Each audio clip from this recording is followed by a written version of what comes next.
Did you ever think you got a great deal? Look at this.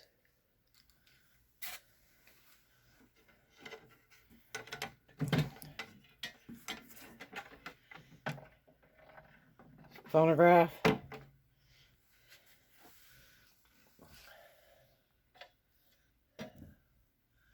Stereo.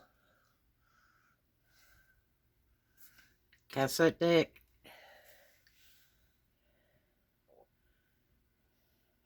Manual. Got Dolby system in it, everything, right? JCPenney Hi-Fi. Said, yeah. Antenna with it. So let me tell you about this. Okay, so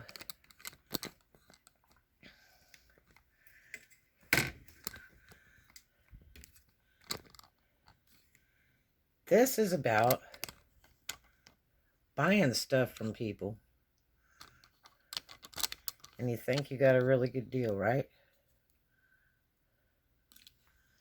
Okay, so I got this stereo with the speakers for like, it was $40. Might have been 45. Or it was 45 and I got it for 40, I don't know. And they even helped me load it in the car. I was really excited because, you know, it had the record player in it. And so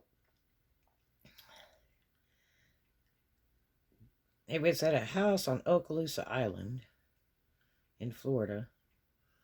And it was like a geodesic dome house. And the husband and wife were there. The husband was a little bit kooky, and the wife had a kit car, white fiberglass kit car, looked like an old Mercedes or something, like a 1940s Mercedes or something.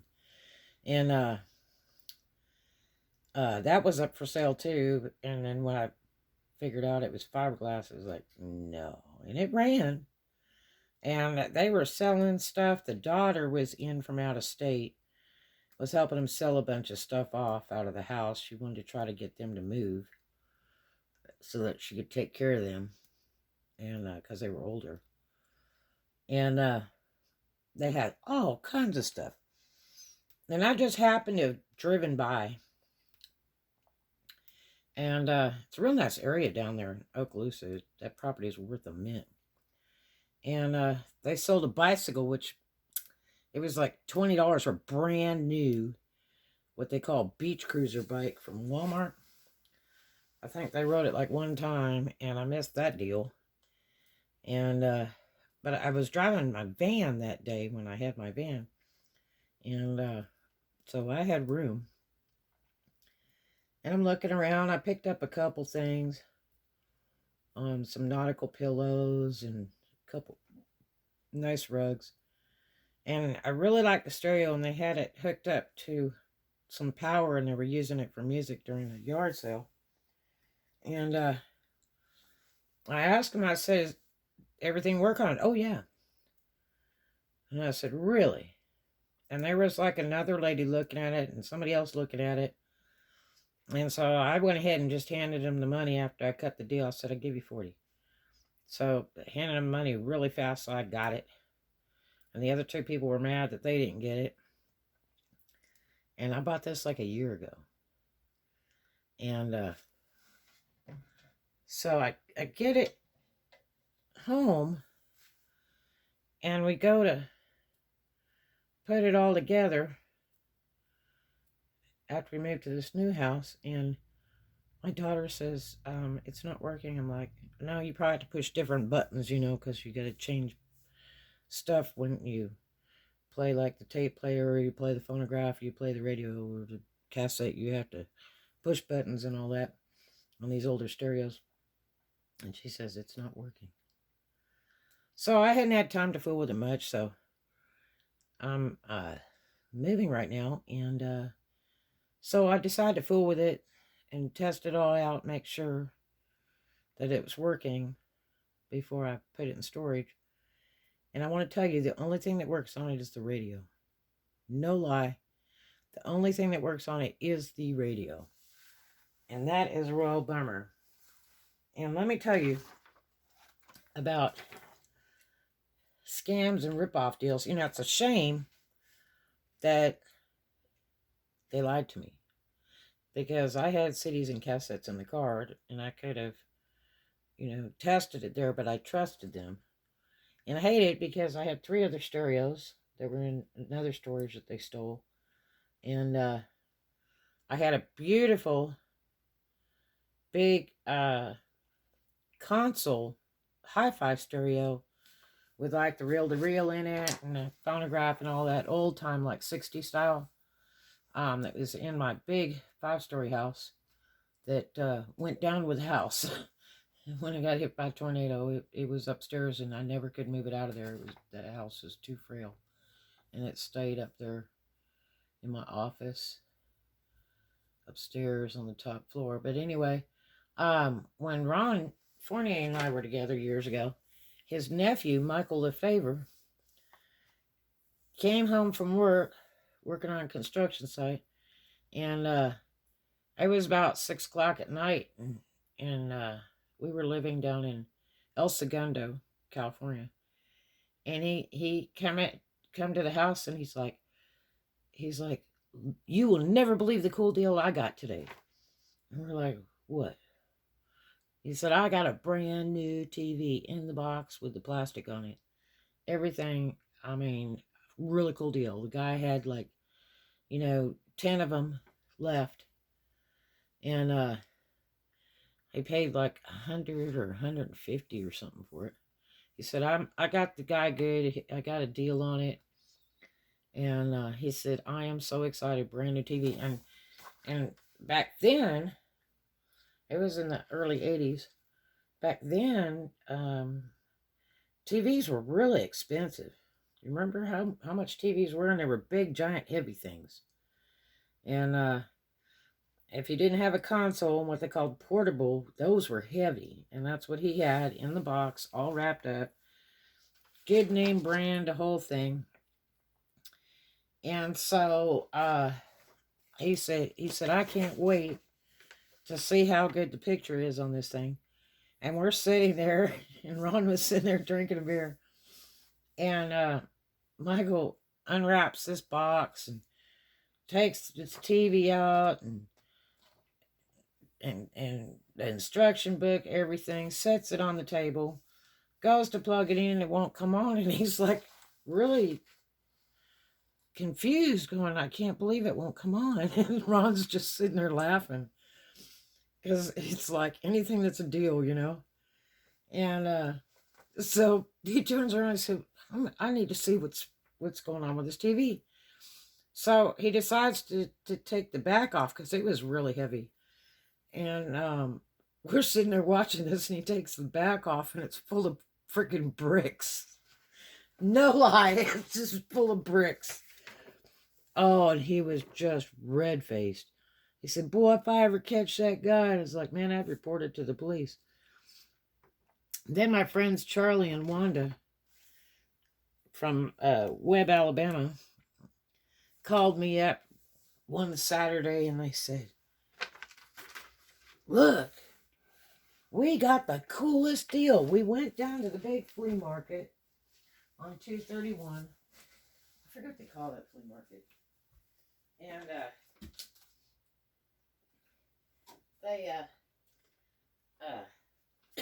Charlie was really excited.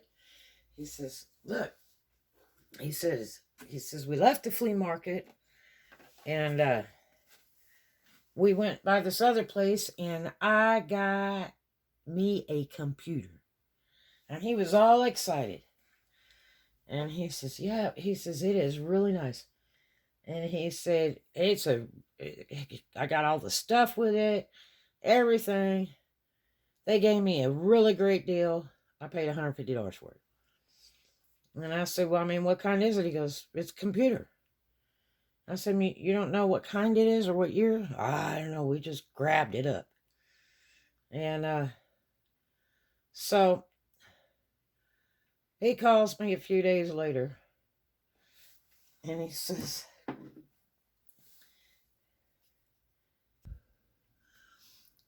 and so he calls me a few days later and he says, look, we don't know how to work a computer, so can you come over and have a look at it? I said, sure.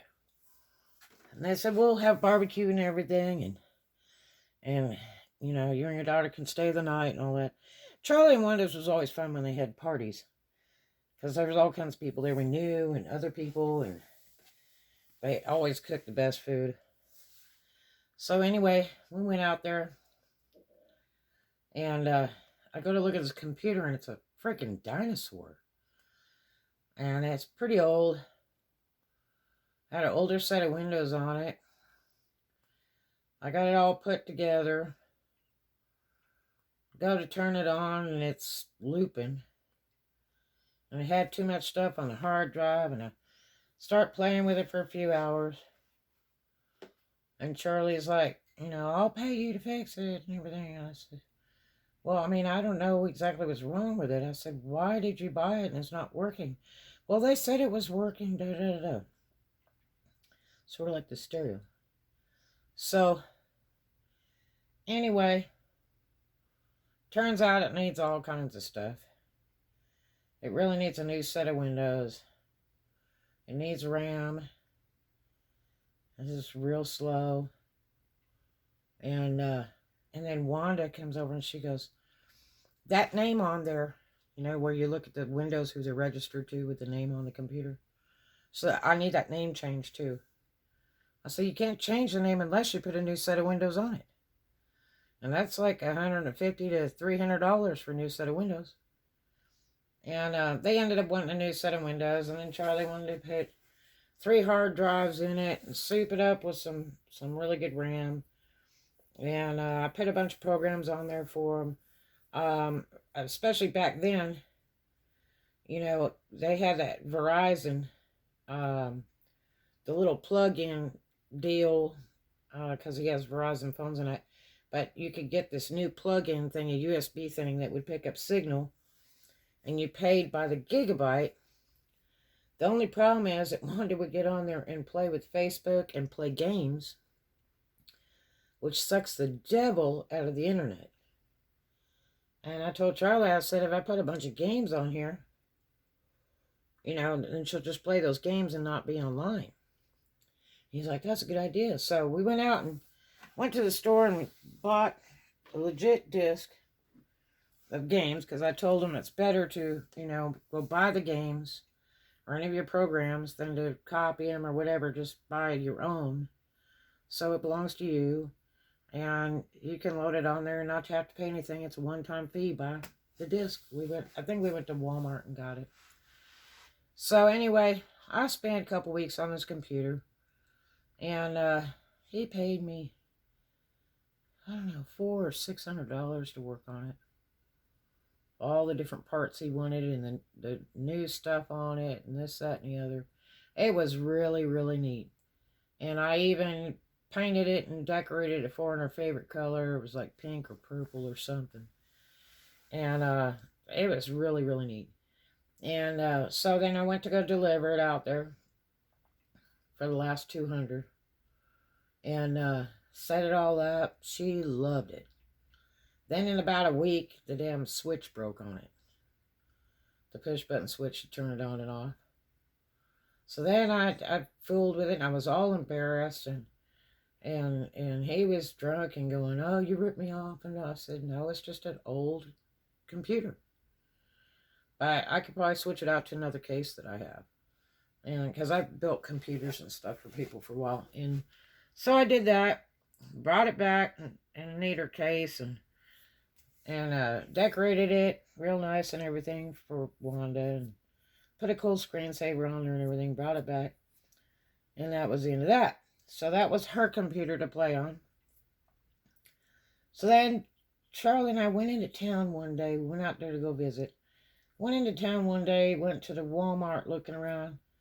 And I was looking down the electronics aisle to see what the new computers were and stuff like that.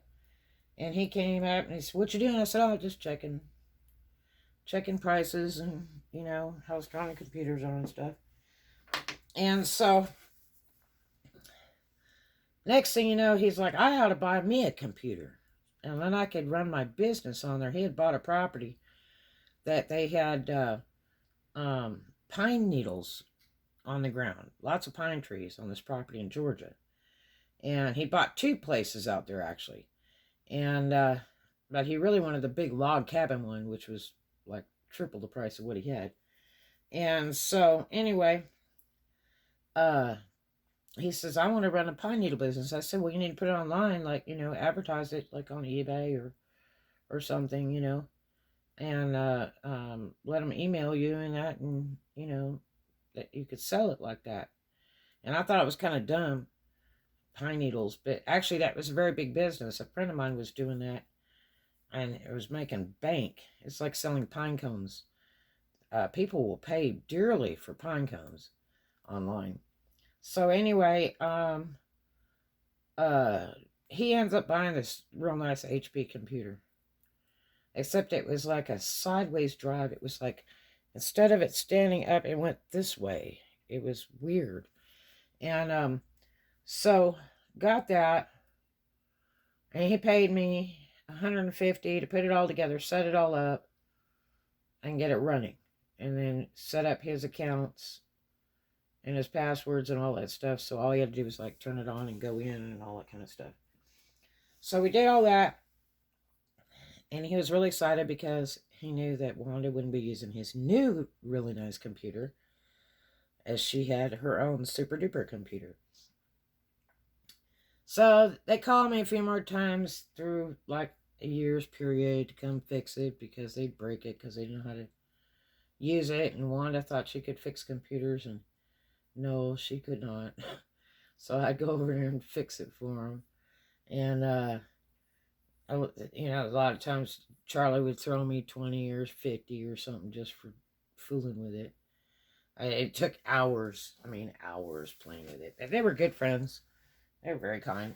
And so, anyway, that's how that deal went. So, then I had a boyfriend back in the early, around the 90s, late 90s, early 2000s, something like that.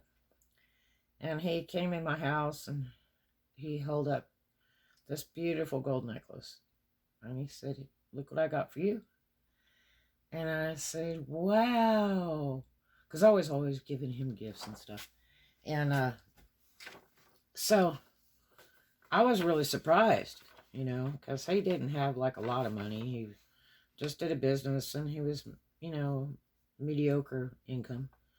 But worked hard for it and had his own business. But anyway, I wore that necklace for about 3 days, and it was like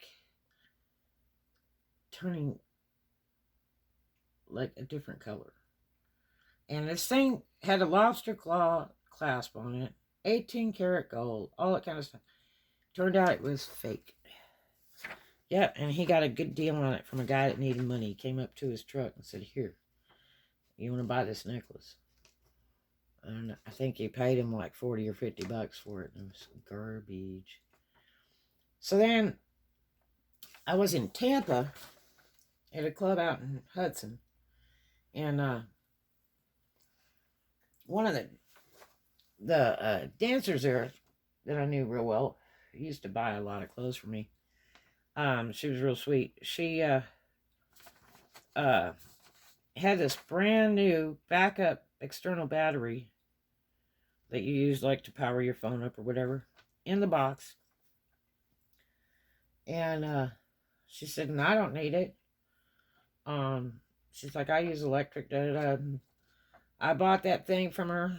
It had the price tag still on. It was like $25 or something from the 7-Eleven or whatever. And so I bought it from her like $7 or something. This sucker never worked. Ugh. But she bought a lot of clothes for me in the hundreds of dollars. So I never said anything. And then I was with this CPA I was engaged to. And I was with him for a lot of years. And since my other daughter was 2. And so he loved ordering things, but mostly from like really expensive stores and that. And he ordered these fruit trees, and like 12 of them. I'm like, God, 12 fruit trees. I mean, we're going to put them all over the property. We were living in Helena, Arkansas at that time. And out on First Street in the house that he owned. It was a duplex house. And so one day this big giant tube comes, and it's like this big around, and he was trying to figure out what that is. And so when he opened it up, there was like 14 sticks in there. Little sticks. Like you pick up off the ground. And just some sticks. I'm like, what is that supposed to be? And he says, by God, he said, that must be my fruit trees. And I'm like, you bought sticks? I mean, they were like 3 foot long, a bunch of sticks in this tube. It was really hilarious. I'm laughing my head off, like, what a sucker. You know, he paid like, I don't know, $40 or something for all these so-called trees, and it was just sticks. And then I talked to a buddy of mine, Johnny Maples, and I was telling him on the phone, I said, you never believe, Carvel bought a bunch of fruit trees, and all it was, they sent him with some sticks. And I was laughing my head off, and he goes, well, actually, he said, you know, a lot of trees, you could just break off a piece of the tree and grow rest to it and then plant it, and it becomes a tree. As a matter of fact, they had taken a Christmas tree one year, a fresh Christmas tree, and hated to waste it. And I don't know who it was that planted it, but they planted it wrong, and so it grew upside down because they planted it the wrong way. And so literally, I mean, the branches were all like going like up. It was the weirdest thing you ever saw. Yeah. How to grow things. A guy tried to sell me a Suzuki Samurai in Helena, Arkansas. That was a good one. So this young kid, he had this like virtually new Suzuki Samurai, little Jeepy thing. And he said, look, I'll sell it to you. Really reasonable. And he says, because I want to get something different. And I said, well, like, how reasonable? He said, just take over payments. And I'm like, so how much are the payments? And he's like, $275. And I'm like, for a brand new car, basically? And he's like, yeah, and I knew the dealer he got it from and everything. So, he said, look, you can even test drive it, take it to a mechanic. I said, I'll take it down to Goodyear down in West Helena. So I drove it down to Goodyear, and I knew the manager over there. He was real nice. And I said, well, you pick this thing up on the lift and all that and tell me what you think about it. And so he looked through it, test drove it, put it on the lift, and he said, well, he said, the biggest problem you're going to have is if you get in a wreck with this thing. He said, it's already been wrecked a little bit underneath. He said, but it's been driven real rough. And that means the kid was driving out on 4th Street in the backwoods, in the National Forest probably. And he said that the steering column is this. And I'm like, is what? And he's pointing at this pole. And it was like a broom handle, pretty much. It looked like a broom handle. And I said, what? And he says, yeah, that's your steering. And I'm like, I don't know if I like that. And he said, well, they're just cheap cars. He said, what's the guy want for it? I said, he wants me to take over payments. And he goes, well, that might be a good deal, you know. And so I called a lawyer friend of mine, and I said, explain to me how I buy this car And the guy wants me to take over payments.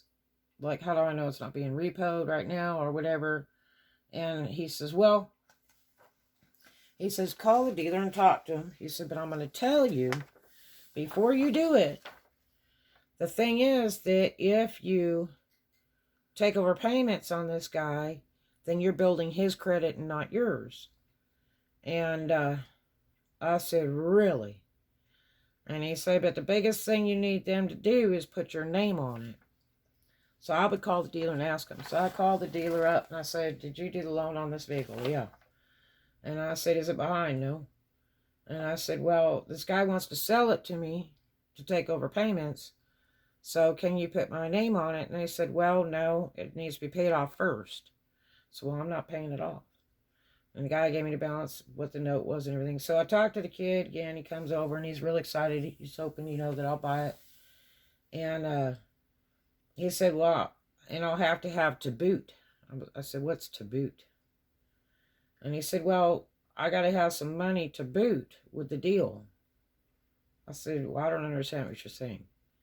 And what he was trying to tell me is that he wanted me to give him like a down too. He never said anything about that before. He wanted like, $500. And I said, no. If you want me to take over payments, I'll take over payments. But I'm not giving you extra. And I said, but if you can cut the deal with the dealership where they'll put it in my name, since I'm making the payments, then we'll do the deal. Never heard back from the guy. Glad I didn't buy it. So then I was in Mobile, Alabama at a club called Candy Store. And one of the girls ran up to me and she said, man, I just got out of jail. And I said, why? She said, you'll never believe this story. She went on stage, came back, sat down with me while I was running costumes on the main floor.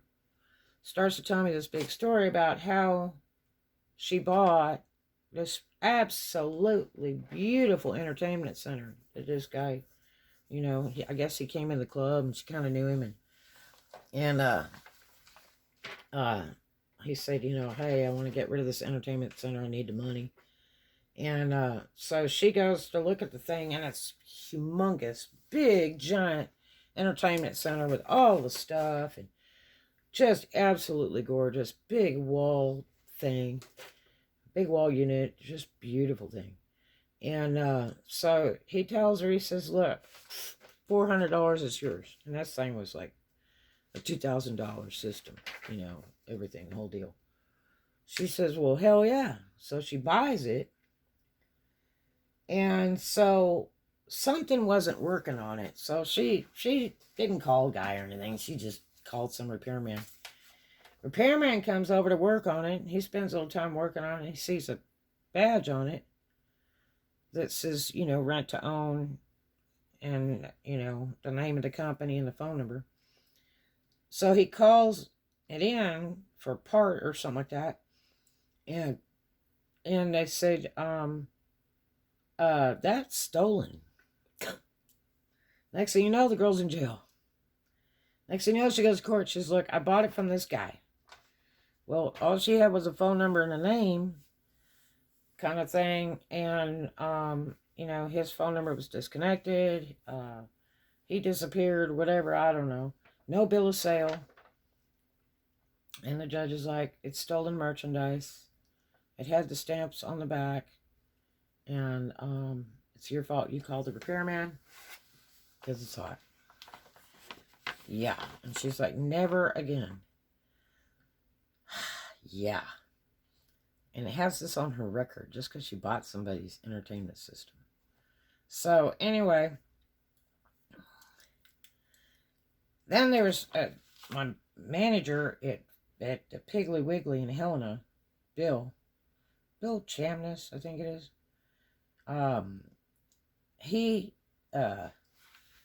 I talked him into leaving the store and going to work for the casinos, for President Casino, because the money was so good and they were paying us for all the meetings and everything.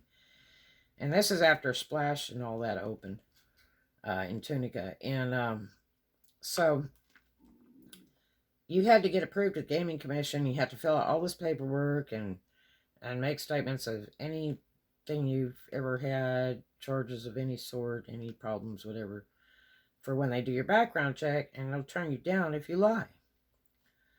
And so he did his, and the gaming commissioner called him in. I knew the gaming commissioner personally. I used to serve him down at Wayne's Varsity Club. And I told Bill, I said, if you got a problem, I said, call me and let me know. Because my buddy's the gaming commissioner in the Mississippi Gaming Commission office. And so they called him in and they said, look, they said, we got a charge on here that you didn't show for felony theft. Do you want to explain that? It says felony theft of property trailer. And he said, oh. And what happens was he bought this little trailer, like a 9-foot trailer or something, to haul stuff off his property or whatever from a guy. And when he went to go register it, they said it was stolen. So then they arrested him. He went to court, and then he told a story to the judge, and they threw it out. But it was on his record. And he lost the trailer. They took it in their possession. So be careful what you buy. Then a friend of mine at worked at a big university in Mobile, Alabama, John Coker. He had a laptop and an iPad, and he let these girls stay at his house, supposedly his sister and this girl, and he was supposedly dating the one girl, but never slept with her or something. I don't know how that went. And they were both like thrown out, reject dancers from strip clubs in Mobile. They were thrown out, and nobody would let them work. And so he had given the girl this laptop and this iPad, supposedly. And so when he threw them out, she went and pawned the iPad and some other stuff that she stole out of the house. And he claimed that, she was only using them, that he didn't really give them to her or something. So then he files charges with the police, reports it, pawn shop, this, that, and the other. And ends up going to court a couple times. It makes him nervous wreck because he didn't want to damage his reputation, because he was a big wig at this university. This guy's deceased now. I doubt if he